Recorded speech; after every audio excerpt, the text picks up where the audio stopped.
En fait, quand tu fais des erreurs, tu vas pas... premier gaou n'est pas gaou, c'est deuxième qui est nyata. Donc, tu vas pas faire une première erreur 2 fois. Mago, est-ce qu'on peut arrêter de se blaguer un peu, hein? On arrête les blabla et les paillettes. La confiance, elle vient pas juste en croyant en la réussite. Non, non, pas du tout. Attends. Pars pas tout de suite. J'ai un petit truc pour toi. La confiance, c'est être au clair avec le fait que tu vas accomplir toutes les démarches nécessaires pour arriver à ton but. Oui, c'est ça qu'on aime. Si tu ne me connais pas, je me présente. Moi, c'est Fanta aka Blackia. Je suis maman, j'ai 2 enfants, un travail, un appartement, un mari, des loisirs. Et voilà, ça escalade la vie d'adulte au quotidien. On connaît tout ça. On est grave débordé. Et en fait, comment est-ce qu'on fait pour pouvoir jongler entre tout ça en fait? Comment est-ce qu'on fait pour pouvoir être la meilleure version de soi dans tous les domaines? C'est très compliqué, mais moi, je suis déterminée à y arriver. Je suis déterminée à arriver à mon summum, c'est-à-dire Blackia 100%. Et je me suis dit, pourquoi pas partager ça sur ma chaîne YouTube? Donc, j'ai créé une petite communauté sur Instagram. N'hésite pas à aller me follow si tu ne me suis pas toujours. Et j'avais d'abord à la base une chaîne YouTube et je me suis dit qu'il était temps de revenir avec tout ce que j'avais accumulé comme information. Et je veux partager avec toi surtout les choses que j'ai des facilités à faire et les choses sur lesquelles je suis encore en train de progresser. Donc, on va avancer ensemble. Donc, aujourd'hui, on va parler de la confiance en soi. Oui, la confiance en soi, c'est compliqué. Tous les jours, elle est challengée, cette confiance. Je vais partager avec toi dans cette vidéo les astuces qui m'ont permis d'avoir confiance en moi-même. Oui, parce que le plus important, c'est d'avoir confiance en soi. À partir de là, on est déjà à 70% du travail. Tout d'abord, on va commencer par une définition que j'ai trouvée sur Internet et que j'ai trouvée hyper intéressante. Donc, la confiance en soi, c'est aller de l'avant, quoi qu'il arrive, sans certitude du résultat. Je suis tout à fait d'accord avec cette définition. Elle est claire et concise. On se rend compte qu'on est quelqu'un de confiant par l'action. C'est toutes les actions que tu vas accomplir jour après jour qui vont carrément impacter ton mood. Avant de commencer, tu vas réfléchir un petit peu. Et en fait, il y a toujours quelqu'un que tu vas prendre en exemple, en fait. Quelqu'un autour de toi qui inspire la confiance. Et en fait, tu vas réfléchir et tu vas te demander qu'est-ce qui fait que cette personne, elle inspire la confiance? Quelle est la chose qui fait que pour toi, elle se démarque et qu'elle a de l'assurance, qu'elle est confiante et que ça se voit? Réfléchis, tu vas voir. C'est soit quelqu'un qui te ressemble, soit quelqu'un à qui tu souhaites ressembler. Est-ce que tu as trouvé quelqu'un en tête? Moi, j'ai déjà quelqu'un. Et en fait, je sais pourquoi c'est une référence pour moi. Parce que c'est quelqu'un qui s'aime avant tout. Et en fait, pour moi, ça change tout. Pour moi, c'est personnel. Toi, tu as forcément un critère qui fait que cette personne, pour toi, c'est quelqu'un que tu admires ou quelqu'un qui te ressemble. Et bien déjà, ça, c'est la base. C'est ce vers quoi tu vas aller pour commencer à développer ta confiance. Alors bon, on reprend tout et on va commencer par la base. En fait, on va travailler sur soi. Parce que moi, je vois plein de vidéos où on va dire directement, pour avoir confiance en soi, il faut que tu regardes des vidéos, il faut que tu fasses le tri dans ton téléphone, il faut que tu fasses le tri dans tes amis, il faut que tu fasses le tri dans le travail. Oh, on arrête ça tout de suite. D'abord, la confiance en soi, c'est bien en soi. Donc, on va travailler sur soi. Donc, on va travailler ensemble sur les choses qui vont t'aider à te connaître. Donc, première chose, on va travailler sur le pourquoi. C'est essentiel. C'est ça qui va te motiver tous les matins quand tu vas te réveiller, tu vas penser à ça. Pourquoi est-ce que tu veux être plus confiante? Pour moi, ça peut pas être pour un travail, ça peut pas être pour un poste. Il faut que ça vienne de toi, il faut que ce soit intérieur. Et en fait, j'ai regardé une vidéo un jour, j'arrive pas à retrouver la source, ça m'énerve, mais j'ai regardé une vidéo et je vous jure que cette question, elle a changé ma vie, vraiment. C'est pas des paroles en l'air, c'est vraiment, elle a vraiment changé ma vie. Et je vais te la poser aujourd'hui. Tu vas travailler dessus et tu vas me donner une réponse en commentaire. Ok? Donc la question, c'est quoi? Que veux-tu qu'on dise de toi à ton enterrement? Oui, j'ai bien dit enterrement. Donc moi, la première fois que j'ai entendu cette question, je me suis dit, sérieux? Genre c'est la dernière chose à laquelle je veux penser en fait. L'enterrement, le dernier jour, t'es même pas là d'ailleurs. Donc en vérité, c'est hyper glauque comme question. Mais quand tu réfléchis vraiment, la question, elle a tellement de pouvoir, elle a tellement de puissance. Donc en fait, il faut que tu répondes sincèrement à cette question parce qu'en fait, c'est vraiment le but de ta vie. Cette question, elle va te permettre de répondre à plusieurs autres questions. Et en fait, c'est essentiel pour que tu puisses te développer personnellement, pour que tu essayes de te connaître. Parce qu'en fait, la vie, elle passe et souvent, on ne se connaît même pas. En fait, on essaye de connaître les autres, on essaye de connaître ses amis, on essaye de faire en sorte de faire plaisir à ses amis, mais on ne se connaît pas personnellement. Et en fait, le fait de répondre à cette simple question, ça va t'apprendre beaucoup sur toi. Donc aujourd'hui, tu vas réfléchir sur cette question. Quelle que soit la vie que tu vas mener, en fait, tu vas laisser une trace sur cette planète, sur cette terre. Tu vas laisser une trace. Et en fait, ça, le fait de répondre à cette question, ça va te permettre de savoir quel genre de trace tu vas laisser, quel sera ton héritage. Donc maintenant, assez de blabla et je vais répondre à la question pour moi. En fait, j'ai travaillé dessus, hein. Franchement, c'est pas venu tout seul. Je me suis vraiment posée, j'ai vraiment réfléchi à ce que je fais d'habitude et la réponse, elle est sortie. Et en vérité, je me suis dit, mais oui, mais en fait, mais oui. Mais donne la réponse. Ah, c'est incroyable ça. Je veux être la première inspiration de mes enfants. Au-delà d'être une mère, je veux être une mère inspirante. Je veux que mes enfants puissent témoigner en fait de l'inspiration que je leur ai apportée et que, on ne sait jamais, des personnes, ma famille, mes amis, vous peut-être, puissent témoigner de la motivation ou de la détermination que je t'aurais peut-être donnée pour avancer dans ta vie. J'ai hâte de voir vos commentaires juste en bas. Tu vas te rendre compte à quel point tu as de la valeur. Tu as de la valeur sur cette terre. Et en fait, cette question, elle va te permettre de t'en rendre compte, de t'ouvrir les yeux sur la chance que tu as de pouvoir te réveiller tous les matins et de pouvoir faire quelque chose de grandiose de ta vie. Et j'espère que tu vas te rendre compte à quel point cette question est incroyable. Deuxième conseil très important, c'est que la confiance, elle ne doit pas être basée sur la perception que les autres ont de toi. Comme on a dit tout à l'heure, la confiance, elle doit être basée sur toi, que toi, tu puisses te faire confiance. Et j'ai longtemps défailli sur ce sujet. C'est pour ça que je t'en parle parce que, en fait, tu peux être hyper bien maquillée, hyper bien habillée. Franchement, ça, il n'y a aucun problème avec ça. Sortir avec ton meilleur sac, être très très bien au travail. Mais si toi, tu n'as pas confiance en toi, si toi, tu n'arrives pas, tu te déçois à longueur de journée, tu te promets des choses dans la tête et qu'ensuite tu te déçois, en fait, quoi qu'il en soit, ta confiance en soi, elle va diminuer. À chaque déception, elle va diminuer. Pourquoi? Parce que si une amie, elle te déçoit à chaque fois, mais en fait, ça ne devient plus ton amie. En fait, tu te dis, mais pourquoi elle est là en fait?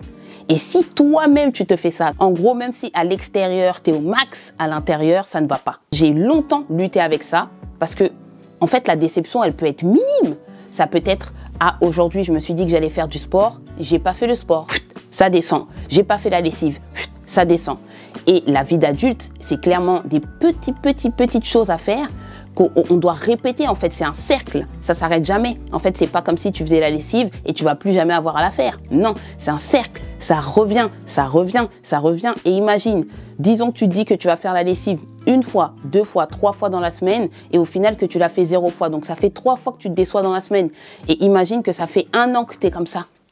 Tu te rends compte à quel point ta déception, elle doit être énorme sur toi, même si tu fais tout pour ta famille, tu fais tout pour tes amis, mais toi, personnellement, tu te sens mal. Donc, agir sur les petites choses du quotidien, ça fait toute la différence. En tout cas, pour moi, ça a été le cas. S'arrêter sur les petites choses qui restent des petites alarmes dans la tête qu'on n'éteint vraiment jamais en fait, parce qu'en fait on les réalise pas ou on les réalise pas au bon moment ou on les réalise pas comme on voulait. Et bien au final ça devient des déceptions et ensuite on se voit et notre vision elle se dégrade. Petit disclaimer, être au top des tâches ménagères, ça détermine pas si tu es un adulte responsable ou un adulte inutile. Non. En fait, je parle des tâches ménagères parce que pour moi, ça a été un critère qui a fait qu'au final, je me sentais pas bien. Au paraître, j'étais très très bien, mais dans l'esprit, j'avais toujours des petites alarmes ouvertes et ça m'a pourri, clairement pourri au niveau de la confiance en moi-même. Donc je sais que quand je suis au taquet au niveau des tâches ménagères, eh ben, je me sens mieux. Je respire mieux, j'arrive à créer mieux, j'arrive à être beaucoup plus sereine en fait. Donc c'est pour ça que j'appuie sur les tâches ménagères, mais toi ça peut être autre chose. Par exemple, ça peut être le sport. le fait de commencer le sport, de s'arrêter, de commencer, de s'arrêter, ça aussi, c'est des petits, c'est comme si tu te mettais des petits coups comme ça dans ton dos, qui font qu'au final, tu te sens mal en général. Même si tout paraît bien, et ben, tu te sens mal. J'ai personnellement travaillé sur le fait d'enlever tout ce que j'avais dans la tête, toutes les petites alarmes, là, comme je les appelle, là, hein, de les enlever et de les mettre sur un support. Donc, en fait, toi, tu vas cibler le problème sur lequel tu veux travailler. Et en fait, tu vas me dire si en commentaire, ça t'intéresse que je fasse une vidéo sur comment est-ce que je fais pour être au top de mes tâches quotidiennes. Première chose, on a déterminé le pourquoi on veut avoir confiance en soi. Deuxième chose, on sait maintenant qu'on peut se faire confiance à 100%. Nous sommes à fond là. Donc la troisième chose, c'est quoi? Passer à l'action.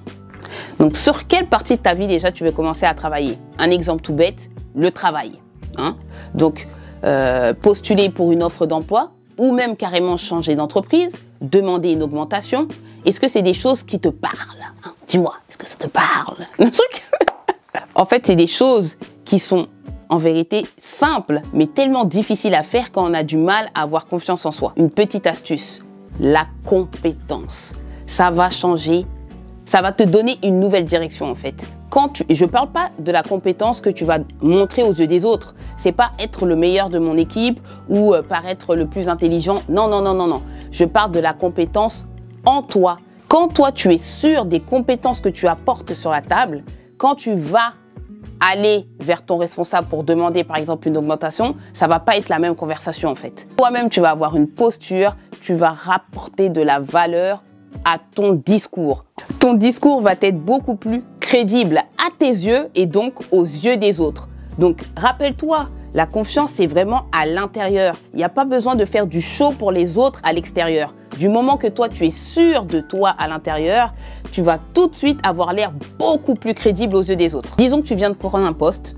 Mon astuce, on va te proposer un poste A où tu vas pouvoir apprendre tranquillement et être à l'aise et ensuite pouvoir basculer sur un poste B où on te propose tout de suite le poste B. Ça va être difficile, ça va être contraignant, mais tu peux y arriver. On va pas te proposer un truc que tu peux pas y arriver en fait. Donc, est-ce que tu prends le poste A ou le poste B? Alors moi, ma démarche dans ça, c'est toujours de prendre le poste le plus difficile. Alors, j'ai aucune garantie sur le fait que si je prends le poste le plus difficile, eh ben, au final, je vais pouvoir monter vite, je vais pouvoir avoir un poste intéressant, tatati, tatata. Non. En fait, le résultat, tu t'en fous. Moi, la garantie que je vais avoir, c'est que je sais personnellement à l'intérieur que j'aurai beaucoup plus de valeur à mes yeux si je suis allé sur le poste B et je l'ai maîtrisé que si j'étais passé par le poste A. C'est personnel. Je sais que pour moi, je vais avoir beaucoup plus de valeur à mes yeux et je serai beaucoup plus confiante rapidement. Après, ça va être difficile. Il n'y a rien de facile dans ma démarche. Rien. Je te vends pas du rêve. Je dis pas si tu passes par le poste B, tu vas tout de suite être manager ou tu vas tout de suite ceci ou tu vas tout de suite pouvoir changer. Non, non, non, non, c'est pas ce que je dis. Je dis que pour moi, personnellement, la confiance, tout de suite, elle arrive là. Parce que je vais lutter un certain temps, mais après, tu pourras plus rien me dire. Je serai à l'aise. Mais c'est comme ça que moi, je prends les choses parce qu'en fait, la confiance, surtout la mienne, ma confiance, elle se nourrit de défis. À chaque fois que j'atteins un palier, à chaque fois que j'atteins un objectif, ma confiance, elle monte. À chaque fois, elle monte. Et en fait, mon but, c'est d'arriver à 100%. Je sais que je ne suis pas à 100% encore, hein. Mais notre but ici, c'est d'arriver à 100% dans tout. Ok, Mago? Ok. Notre avantage de passer par les choses les plus difficiles directement, en fait, c'est que de toute façon, tu vas être confronté à des échecs. Tu vas être confronté à des erreurs. Tu vas forcément faire des erreurs. Il va falloir les assumer. Et en fait, quand tu vas aller dans le difficile, tu vas te confronter aux erreurs assez rapidement. Et en fait, quand tu fais des erreurs, tu vas pas... premier gaou n'est pas gaou, c'est deuxième qui est nyata. Donc, tu vas pas faire une première erreur 2 fois. La première erreur, tu l'as fait 1 fois, la deuxième fois, tu es nyata. C'est quoi nyata, ouais? Nyata toi-même. Plus tu vas faire tes erreurs rapidement, plus tu vas avancer et plus tu vas progresser. Parce qu'en fait, les erreurs, elles font progresser en fait. Et en gros, tu vas acquérir de la compétence. Mathématiques. Dernière partie, donc là, on va traiter de tout ce qui est extérieur à toi. Depuis tout à l'heure, on a parlé de tout ce qui était à l'intérieur, tout ce qui était pour toi, pour que tu te sentes bien de l'extérieur. Donc maintenant, on va traiter de tout ce que les gens vont voir ou percevoir de toi. Alors donc ça, cette partie-là, elle va t'aider si tu as du mal à t'identifier comme quelqu'un de confiant. On va dire ce que je t'ai dit avant, ça va t'aider à comprendre pourquoi est-ce que tu veux travailler sur la confiance en toi. Mais si tu as du mal à te définir comme quelqu'un de confiant en général, tu vas avoir du mal à pouvoir travailler sur les points directement. Donc là, je vais te donner un conseil qui va t'aider au cas où tu ne te vois pas du tout comme quelqu'un de confiant. Donc, comment est-ce que quand même tu peux travailler sur ta confiance? Première chose, là, moi j'ai appelé ça, c'est moi qui ai appelé ça, je l'ai pris nulle part. Excusez-moi, je peux me la raconter un peu. Donc, l'art du caméléon. Tu vois le caméléon? Quand il arrive quelque part, il se change. C'est quoi l'art du caméléon? Tu vas voir des traits de personnalité qui te sautent aux yeux en fait. Des traits que tu aimes bien chez les gens. Des gens que tu vois qui sont confiants, des gens qui ont une certaine allure, quelque chose qui toi te touche. C'est pas forcément quelqu'un qui va paraître bien à tout le monde. En fait, on n'a pas dit qu'il faut que tu prennes la personne la plus stylée que tu connaisses. Non. Même une personne qui forcément n'est pas forcément stylée aux yeux des autres, mais qui toi t'interpelle par son franc-parler ou par rapport à un trait de personnalité, et ben en fait tu vas noter ce trait de personnalité, ça veut dire que c'est quelque chose qui t'attire, c'est quelque chose que tu aimes bien. Et en fait, l'art du caméléon, pourquoi? Parce que tu vas essayer de reproduire ce trait de personnalité. Bien sûr, j'enchaîne, bien sûr, tu vas le personnaliser. On n'a pas dit que tu vas faire du copier-coller. Toi, tu vas essayer de te les approprier. Un premier trait de personnalité que j'aime beaucoup, les gens qui écoutent avant de parler. Oui, les gens qui écoutent avant de parler. C'est hyper important et tout de suite, je me dis, ah ouais, j'aime bien cette personne. Ouais, j'aime bien. Pourquoi? Parce qu'en fait, quand tu écoutes avant de parler et quand aussi tu es impliqué dans la conversation. Parce qu'il y a des gens, tu vas leur parler, ils vont faire et scroll. Ils en ont rien à faire de ce que tu dis. En fait, j'arrête de parler tout de suite, tu m'intéresses même pas. Mais les gens, quand tu vas leur parler, ils vont dire, ah ouais, et t'es parti où? Et t'as fait quoi? Qui vont poser des questions au lieu de dire, par exemple, toi, tu viens d'arriver avec ton collègue, tu dis, ah, je suis parti en vacances. Et il va te dire, ah, t'es parti où?